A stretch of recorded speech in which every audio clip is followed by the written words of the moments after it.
to the session Generative AI, Generative Artificial Intelligence.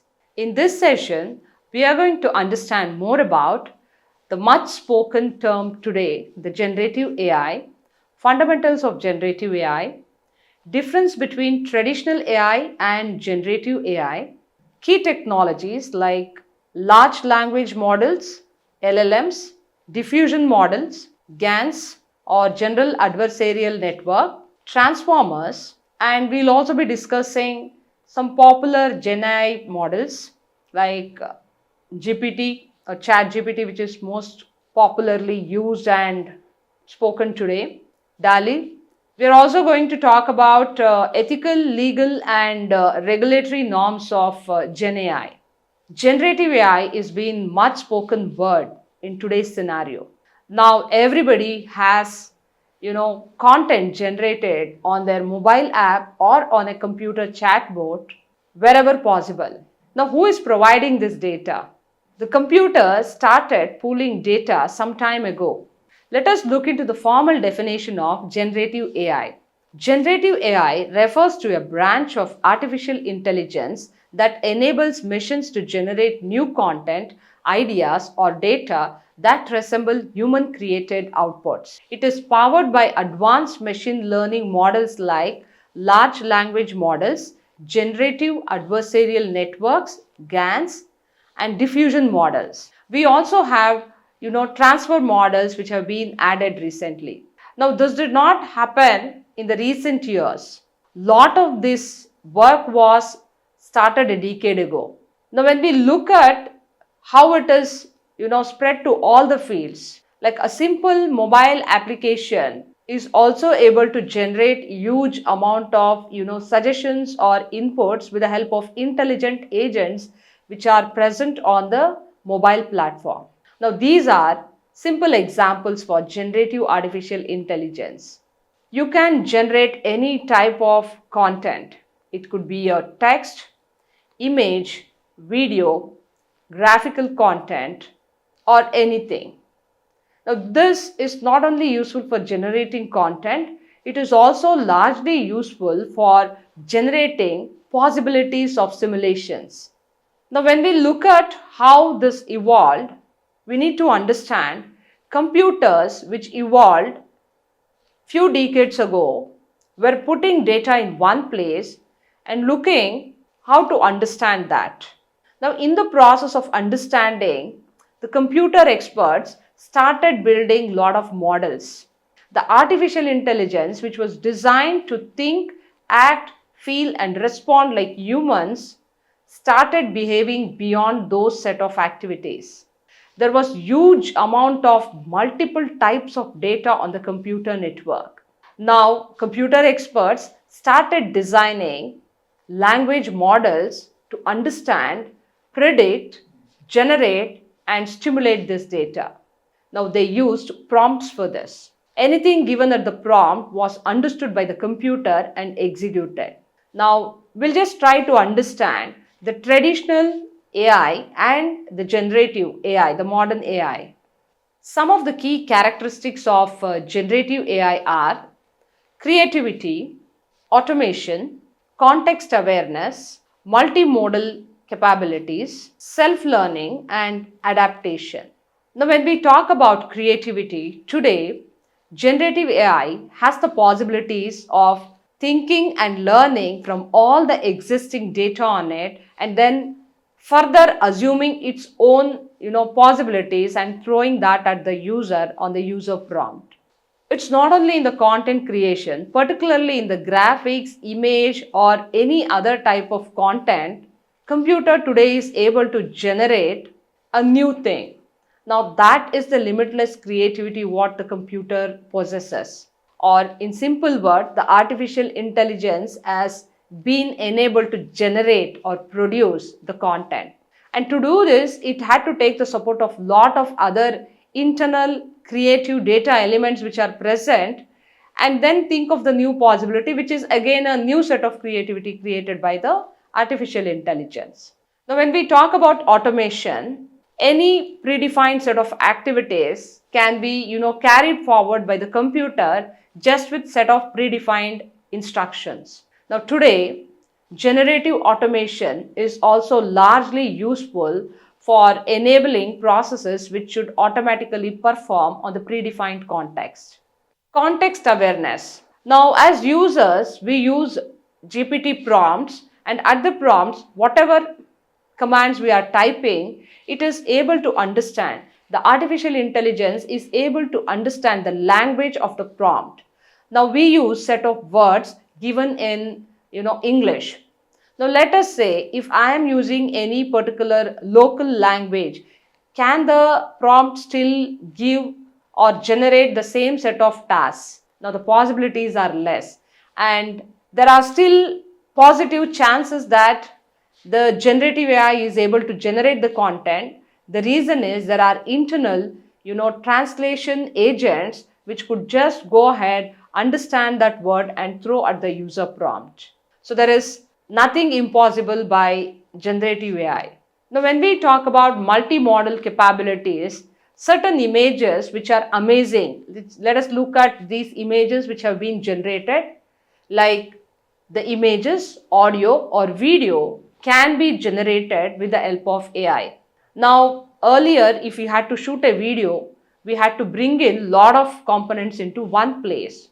Like you had to fix a videographer, you had to take a camera, or you had to go and ask somebody to shoot at that particular location to capture that scene. Now, let us say like a possibility of creating, unimagined picture. All I need to give is give a set of words at the prompt, and the GenAI is able to do it with model abilities. Now, when it comes to self-learning, huge data was loaded and GenAI started learning on its own multiple possibilities, and small set of codes were designed for this. So with the help of this, it could generate new possibilities. So there was also a quick adaptation because of new possibilities what it was experimenting or executing time and again. Now, what happens here is it started learning, like what we call it as supervised and unsupervised learning, and lot of content analysis was done by the artificial intelligence. Now, these are few key characteristics what we are discussing. There are multiple other advanced set of possibilities with generative AI. Now, let us take a quick glance at the traditional AI and the modern AI or generative AI.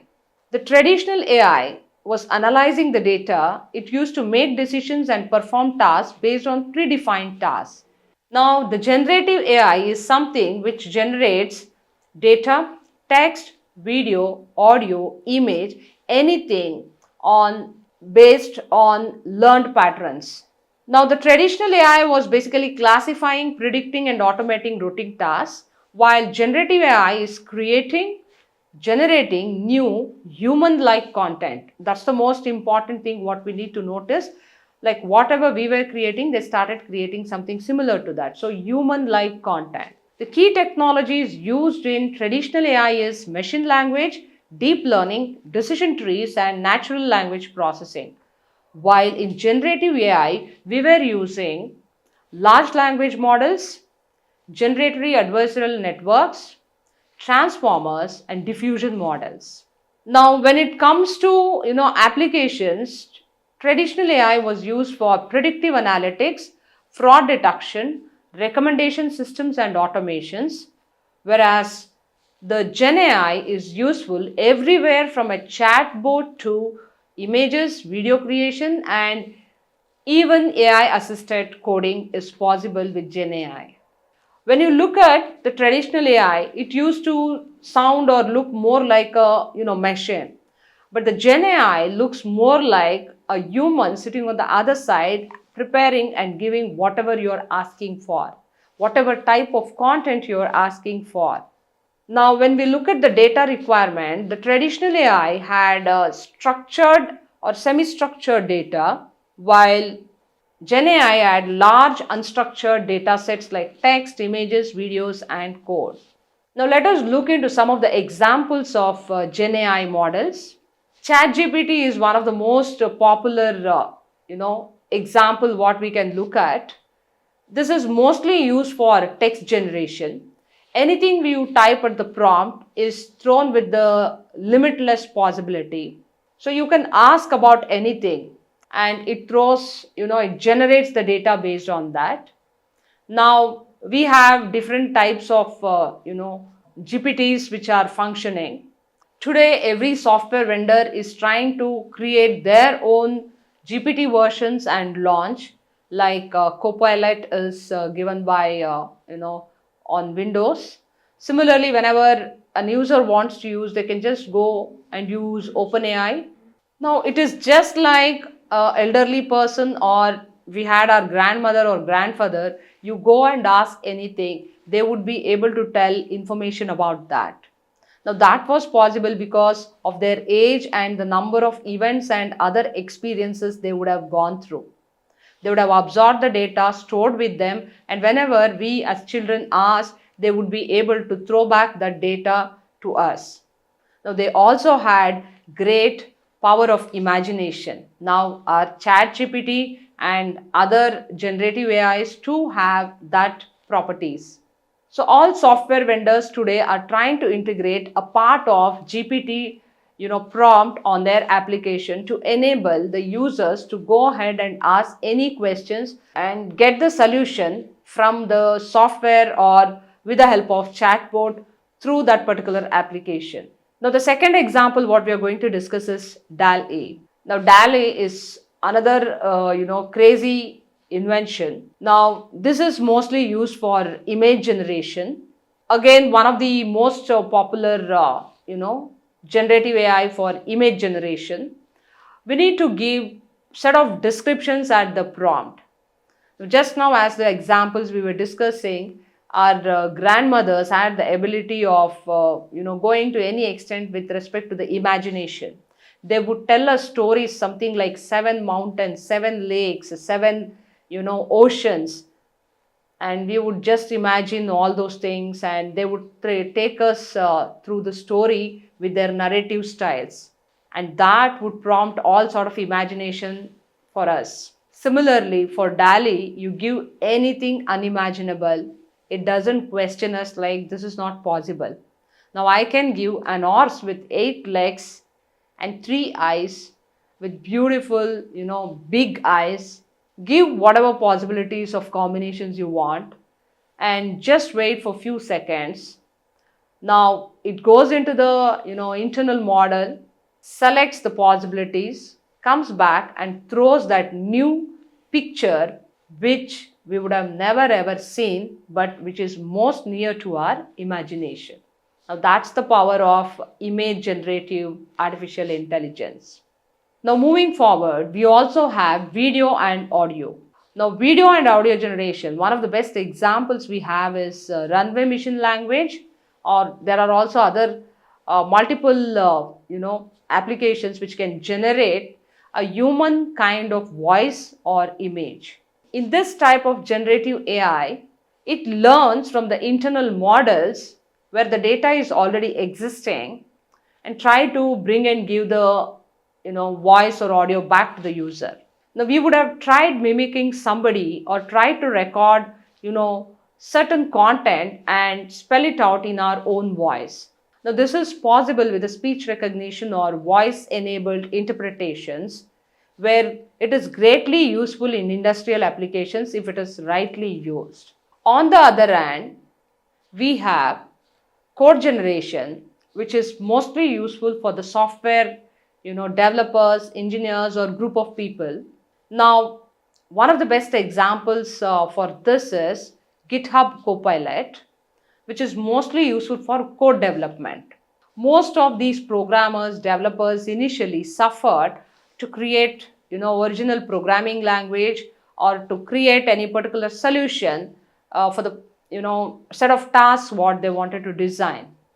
Now with the invent of generative AI, even a lengthy program could be generated within few seconds by just giving the set of criteria and possibilities what you want to achieve.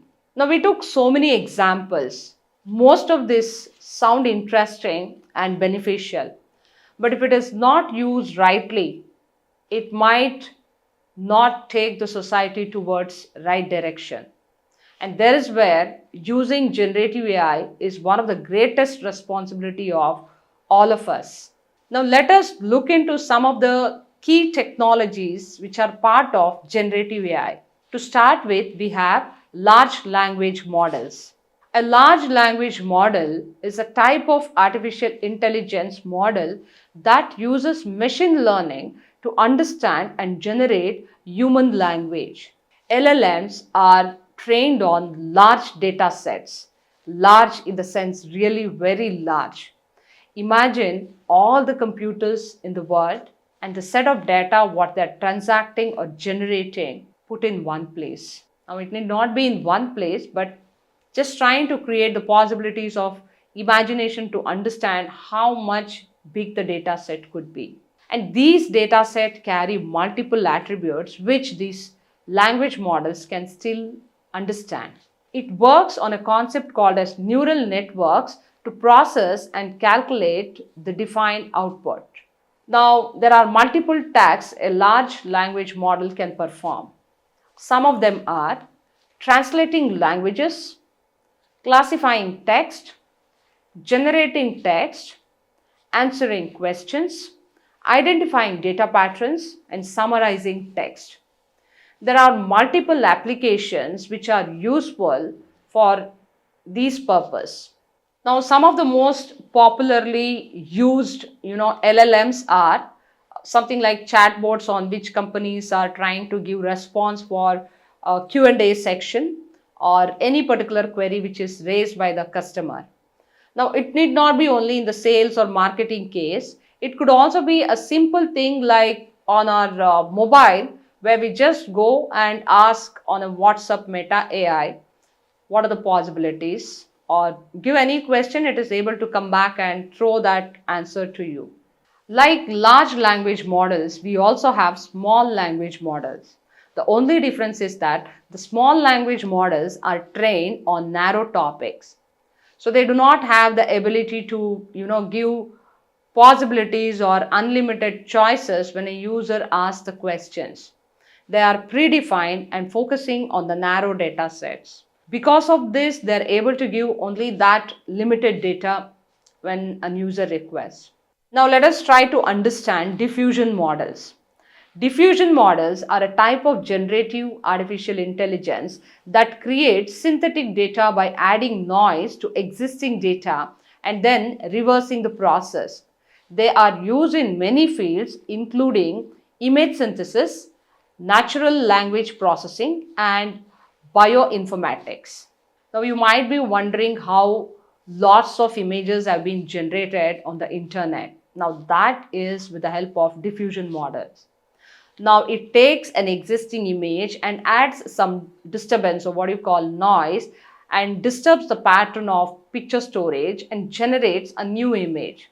Now this is useful in multiple places like just now as we said in bioinformatics. Now new variations from the existing possibilities occur. Now let us look into the fields where diffusion models are used. It's used in bioinformatics to design proteins and small molecules and analyze single cell data. It's also used in natural language processing.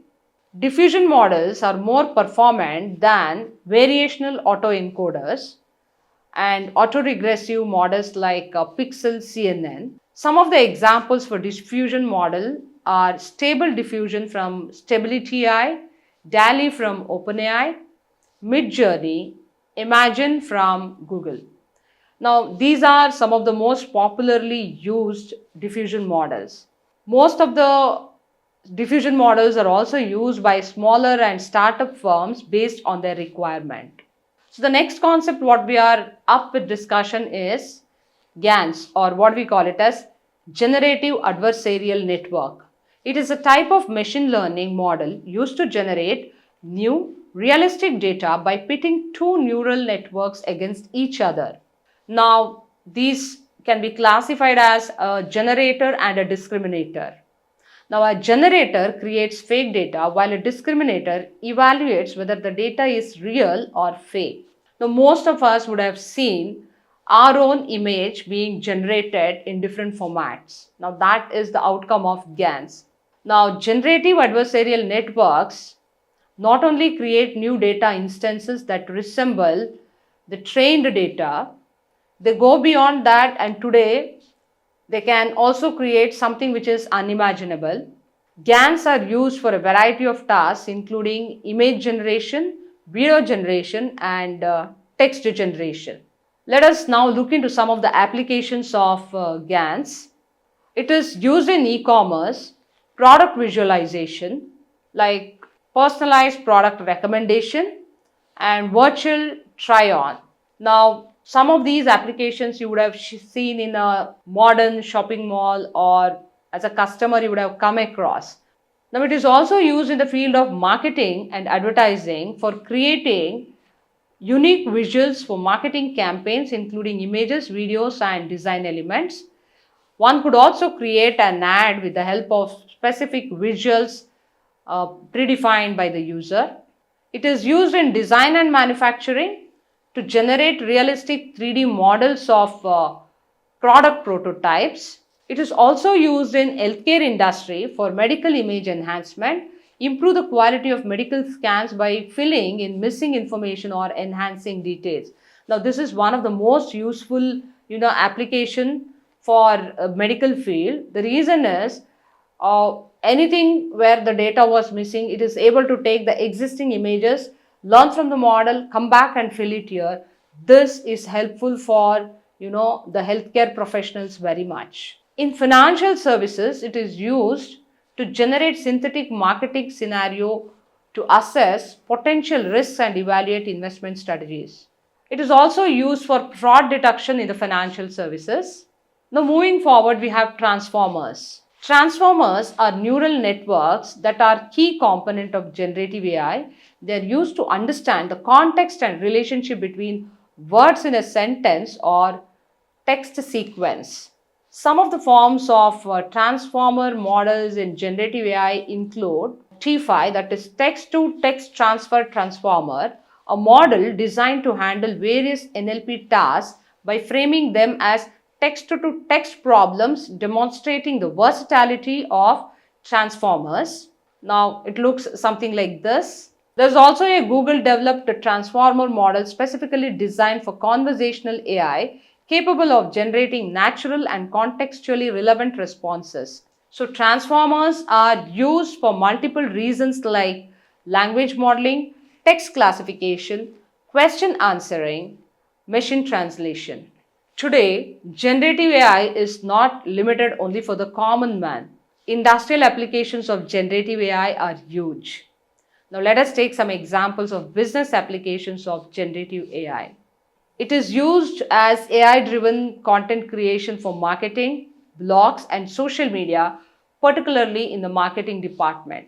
Majority of the content created today is AI generated. This is quick, easy and precise as per the specification. So more and more marketing professionals are embracing, generative AI. AI powered customer support, that is with the help of chatbots or virtual sale assistants, companies are able to interact with the customers, and customers also feel like there's other person who is sitting there and providing them the information. Automated financial analysis and decision making. Not only this, even fraud detection or alerting the financial decision systems. So multiple possibilities are there with the financial activities. And AI enhanced product design and innovation, where product variations and new type of products could be created with the help of Gen AI. It is also used in HR field for recruitment, training and productivity analysis. In supply chain field, it is used for forecasting and inventory optimization, procurement and supplier negotiations, automation and workflow optimization. AI was also used in strategic planning. Now, managers at different levels are able to generate reports with the help of Gen AI, summarize the reports and submit it to the up or down hierarchies. Now, these people can just go ahead and add the summaries of their views or context to the same reports. Now, that is one of the greatest advantage for multiple professionals acting in different functional areas. Now, a bit of GPT.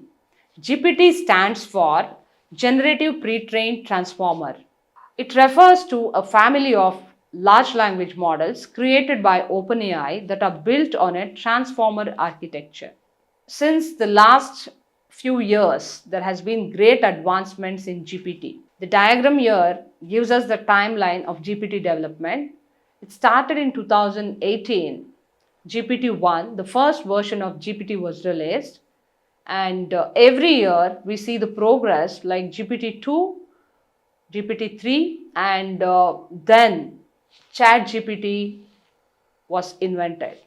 Like today we have ChatGPT 4th version. Now ChatGPT was announced on OpenAI blog. ChatGPT API became available on March 1st, 2023. Since then, most of the users are able to use OpenAI for free. Now, how it is going to advance in the coming years is what we need to wait and watch. We have been seeing most of the changes which are occurring in OpenAI field. Today, ChatGPT 4 has replaced Google search engine. Majority of the users who check information on Google are also trying to check the information on GPT or ChatGPT. The reason is here on GPT it is more precise, summarized, and throws pin-to-pin information. While on Google, it just brings in all the large data network and throws at you to read through the different links. While in ChatGPT, it systematically organizes and precisely gives whatever you're asking at the prompt. Now let us look into the ethical, legal, and regulatory considerations of AI. The speed at which AI is moving is quite dangerous. Now this is what majority of the experts have been saying. Generative AI in particular can harm accountability and other human oversight. Now there is lack of transparency in decision making because of generative AI. People are just going, taking information from internet, and who owns the data? Even that is not accountable. So there might be biased data. So there's no proof of authentication to say that that data is validated. Generative AI faces many challenges, including data privacy, bias, scalability, and cost related issues. So when it comes to ethical considerations, the organizations and individuals are made responsible to use generative AI in a responsible way. Now let us take a quick look at today's session highlights. We started discussing what is generative AI, difference between traditional AI and generative AI. We discussed some of the key technologies like large language models, diffusion models, GANs, general adversarial networks, transformers, and then we also discussed GPT, ChatGPT, and DALI. And towards the end, we discussed the ethical, legal, and regulatory considerations. Here are some interesting facts, references used in this section. Thank you.